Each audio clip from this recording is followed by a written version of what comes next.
آیا می توانید تابلو را ترجمه کنید؟ تابلو میگوید چگونه هوش مصنوعی می تواند در زندگی روزمره من کمک کند اگر تازه وارد آلمان شوم. هوش مصنوعی می تواند به شما در انواع مختلفی کمک کند.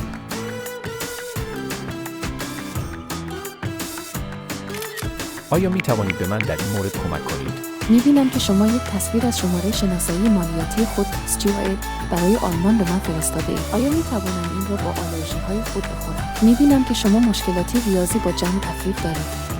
اینجا پاسخ‌ها و توضیحات برای هر سوال هستند. آیا می‌توانید به من در تکالیف مدرسه فرزندانم کمک کنید؟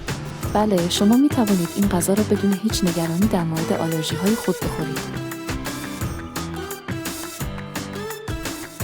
آیا می توانید به من در برنامه‌ریزی بودجه‌ام کمک کنید؟ بهترین مکان برای جستجوی آپارتمان کجا می‌توانم بهترین جا برای درخواست کنم؟ اینجا چندین وبسایت تلفن همراه هستند که می‌توانید برای یک شغل در توسعه اینجا چندین نکته عمومی برای مصاحبه اینجا چندین برنامه عالی برای یادگیری زبان آلمانی وجود دارد. چگونه می توانم برای استفاده از هوش مصنوعی رایگان شروع کنم؟ شما باید integration.de را امتحان کنید.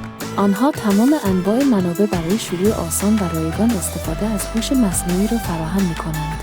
راهنمای شما در منظریه حمایت از هوش مصنوعی